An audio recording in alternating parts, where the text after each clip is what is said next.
Bonjour, c'est Anne-Sandrine Di Girolamo au micro des Ondes de l'Imo, le podcast immobilier attentif et curieux. Mieux maîtriser le déroulé d'une vente immobilière et ainsi mieux maîtriser le processus de vente d'un bien immobilier vous intéresse? Eh bien c'est tout de suite avec Antoine Leroux, notaire à Paris. Antoine Leroux, bonjour. Bonjour Anne-Sandrine. On va donner à nos auditeurs la raison d'être de cet épisode, si vous le voulez bien. Et la première question, c'est celle-ci. Pourquoi est-ce qu'il est si important de comprendre le processus de vente d'un bien immobilier ? Tout simplement pour se donner la chance de réussir cette vente. La vente d'un bien immobilier est souvent facteur de stress car régulièrement synonyme de déménagement, succession ou séparation ou encore divorce. Oh, mais pas toujours quand même. Évidemment, mais tout de même. Et puis ajoutons que suivant les circonstances, le vendeur a parfois le temps de vendre et d'autres fois, il est tout simplement pris par le temps. Il est acculé. Et là, je demande quelques exemples. C'est régulièrement le cas dans le cadre du règlement d'une succession lorsqu'il y a des droits de succession à payer. Et j'ajoute que la conjoncture immobilière et le contexte économique actuel rendent le processus de vente plus compliqué.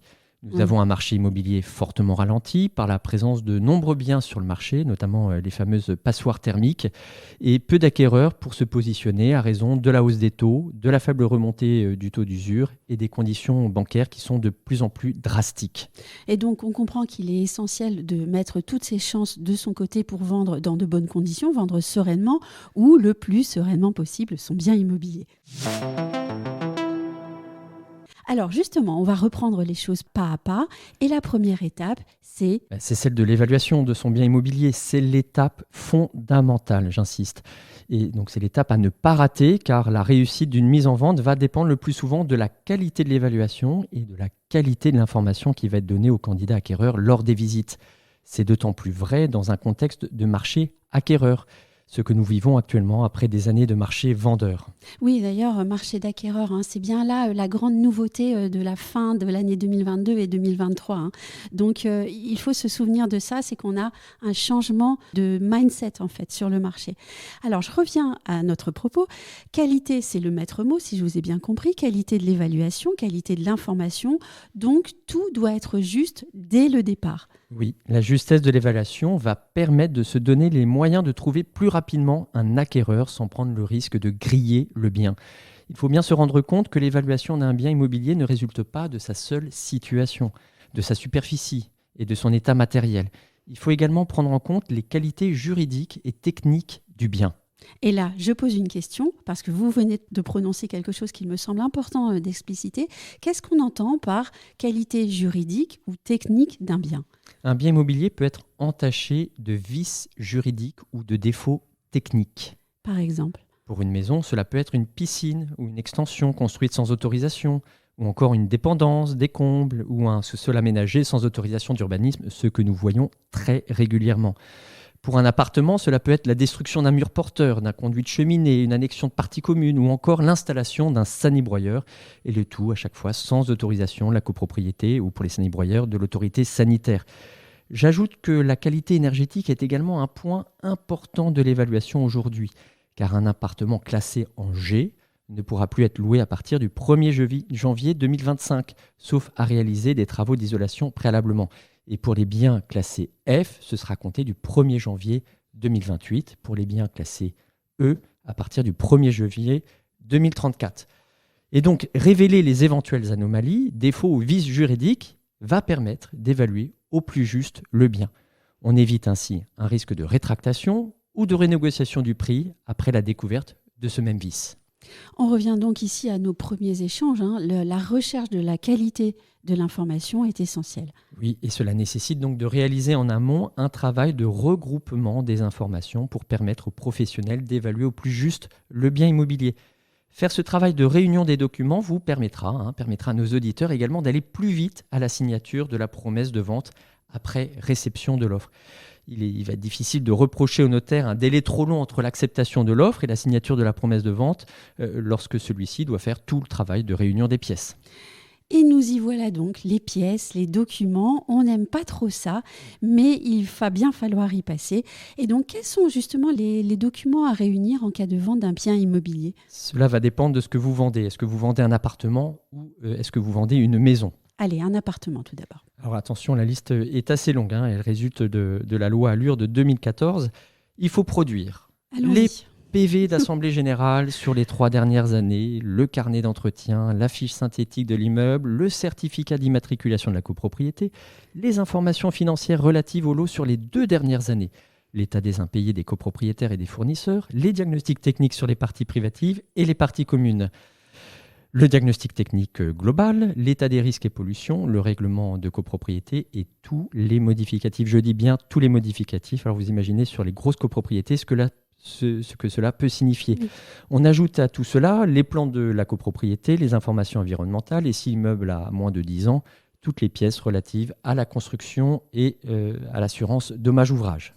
Je tiens à rassurer nos auditeurs, ils pourront retrouver la liste des documents sur le site internet dans l'article qui accompagnera cet épisode. Bon, alors on a parlé des pièces nécessaires pour l'achat d'un appartement, on passe maintenant à la maison. Est-ce qu'on a moins de pièces à collecter et produire ? Oui, parce que tout simplement, ce Oui. n'est pas une copropriété. Alors, donc, du coup, on ne produit pas le même type de pièces. On va quand même produire les diagnostics techniques. On va s'intéresser également aux certificats relatifs à l'installation d'assainissement.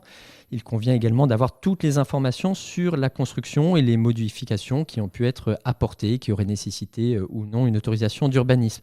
Il convient également de fournir toutes les factures et assurances pour ces mêmes travaux, notamment pour ceux qui ont moins de 10 ans. J'ajoute les traditionnels certificats de ramonage des cheminiers, d'entretien de la chaudière, l'indication de la présence de puits, de puisards, de cuves enterrées ou non, l'existence de conventions de servitude ou de mitoyenneté, voire les deux en même temps. Et si toutes les pièces sont fournies au notaire dès le stade de l'offre, je vous assure, vous irez plus rapidement à la signature de la promesse de vente. Et de mon côté, à vous écouter, je me dis, pour pouvoir bien vendre son bien immobilier, en fait, il faut être un bon propriétaire. Il faut collecter les informations, les documents et bien les ranger au fur et à mesure. Voilà, surtout les conserver, c'est le problème d'un certain nombre de nos clients. Ils ne savent plus où ils ont mis leur titre de propriété, les PV d'AG et les convocations, ils les ont bien sûr reçus et bien sûr parfois jetés. Donc, mon vendeur a réuni dans un dossier bien rangé la plupart des pièces et documents nécessaires. Il reçoit une offre sur le bien, il est très heureux. Mais alors, qu'est-ce qui va se passer maintenant ? On passe à la préparation de la fameuse promesse de vente. Avant d'aller plus loin, peut-être une petite question. Combien de notaires ? Alors, chaque partie peut contacter son notaire, qui peut être d'ailleurs le même pour le vendeur et l'acquéreur. Il n'est pas interdit qu'il y ait un seul notaire pour les deux parties. Il faut savoir que le notaire est le garant de l'équilibre du contrat. Il n'est pas un avocat, donc il n'est pas là pour défendre un client en particulier. Le plus souvent, malgré tout, il y a 2 notaires. Et entre ces 2 notaires, il va y avoir répartition du travail. C'est ainsi qu'à Paris, le notaire du vendeur va monter le dossier et le notaire de l'acquéreur va lui rédiger la promesse de vente et l'acte de vente. Cet aparté est terminé, on va revenir à la préparation de la promesse de vente. Oui, lors de cette phase de préparation de la promesse de vente, le notaire va lever un état hypothécaire sur le bien vendu. C'est une démarche essentielle que réalisent les notaires à ce stade. Lever un état hypothécaire permet de voir s'il existe une inscription hypothécaire sur le bien, comme une inscription d'hypothèque légale ou conventionnelle, ou encore une procédure de saisie immobilière, et il est important de ne pas passer à côté de cela. Signons maintenant cette promesse de vente. Là, nous entrons dans un débat qu'il est bon d'ouvrir. Certains notaires pratiquent la promesse unilatérale de vente, quand d'autres pratiquent la promesse synallagmatique de vente, qu'on appelle aussi le compromis de vente. Antoine Leroux, quelle est la différence entre promesse unilatérale de vente et promesse synallagmatique de vente ou bien compromis de vente ? Tous les deux sont des avant-contrats. En revanche, leur régime juridique diffère. Alors, détaillons dans un premier temps le compromis de vente. Alors, un compromis de vente, les deux parties sont irrévocablement engagées. Irrévocablement, j'insiste sur ce mot, en d'autres termes juridiques, on dit que la vente est parfaite, mais suspendue à la réalisation de certaines conditions suspensives. L'acquéreur verse un dépôt de garantie qui correspond généralement au montant indiqué dans la clause pénale. En conséquence, hormis le jeu des conditions suspensives, les parties sont obligées d'aller au bout du contrat au risque de se retrouver devant le juge pour casser le contrat et faire jouer la clause pénale. Et pendant ce temps, le bien ne peut pas être revendu à quelqu'un d'autre, quand bien même l'acquéreur est la partie défaillante. Ce type d'avant-contrat est pratiqué par les agences immobilières, et majoritairement par les notaires au sud de la Loire. Quid maintenant de la promesse unilatérale de vente, puisque là, on vient de parler du compromis de vente qui était aussi appelé la promesse synalagmatique de vente. Et là, maintenant, on passe à la promesse unilatérale de vente. Qu'est-ce que c'est ? Alors, la promesse unilatérale de vente est pratiquée majoritairement par les notaires au nord de la Loire, et particulièrement à Paris. Dans la promesse de vente, seul est engagé le vendeur que l'on appelle alors le promettant. Il est irrévocablement engagé le temps de la promesse de vente. L'acquéreur, que l'on appelle le bénéficiaire, n'est lui pas engagé. Il dispose donc d'une option d'acheter ou de ne pas acheter dans le délai de la promesse. En contrepartie de l'immobilisation du bien pendant la durée de la promesse, l'acquéreur bénéficiaire de la promesse verse une indemnité d'immobilisation qui va être séquestrée notamment chez le notaire et qui sera due si l'acquéreur se désengage de la promesse pour une mauvaise raison. Que se passe-t-il, et cela malheureusement arrive, si le vendeur n'a plus de nouvelles de l'acquéreur ? Si au terme de la promesse, le vendeur n'a plus de nouvelles de l'acquéreur, il peut reprendre sa liberté sans passage devant le juge, et c'est la force de la promesse unilatérale de vente. J'ajoute que si l'acquéreur n'a plus de nouvelles du vendeur, il a, lui, la possibilité de forcer l'exécution du contrat, l'engagement du vendeur étant irrévocable et étant bénéficiaire d'une promesse authentique de vente, c'est-à-dire reçue par un notaire. La promesse unilatérale de vente est donc un avant-contrat dans lequel les parties connaissent très bien par avance les dénouements possibles. L'avant-contrat est maintenant signé. On passe à quelle étape ? L'acquéreur va se préoccuper de son financement, notamment de l'obtention de son prêt. On laisse généralement 2 mois à l'acquéreur pour produire son offre de prêt et cela passe très vite.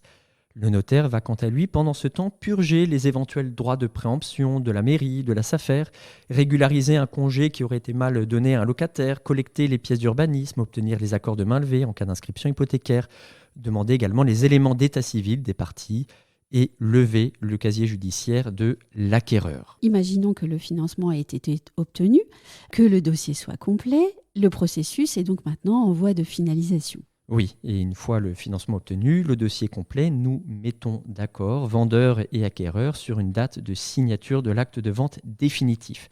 Nous adressons à l'acquéreur une convocation qui va lui permettre de débloquer ses fonds. L'acte de vente signé, l'étude notariale se charge de publier l'acte de vente au service de la publicité foncière du ressort du bien. On est chargé de l'efficacité de l'acte. Il faut savoir que nous avons 1 mois pour envoyer l'acte à la publication. En revanche, le service de la publicité foncière n'a aucune contrainte de temps. Donc l'acquéreur va pouvoir recevoir son titre de propriété 3 mois après, ou 1 an, voire 1 an et demi après la signature de l'acte, suivant les services de publicité foncière. Merci Antoine Leroux pour ce voyage exhaustif dans les méandres de processus de vente d'un bien immobilier. Si je devais vous demander un dernier conseil, quel serait-il ? Évidemment, c'est logique, je suis notaire et mon conseil sera de mettre en vente un bien par une étude notariale qui dispose d'un service de négociation immobilière pour un accompagnement 100% notarial, de l'évaluation jusqu'à la signature de l'acte de vente. Les vendeurs ne le savent pas ou peu, mais de plus en plus d'études notariales, notamment à Paris, proposent ce service.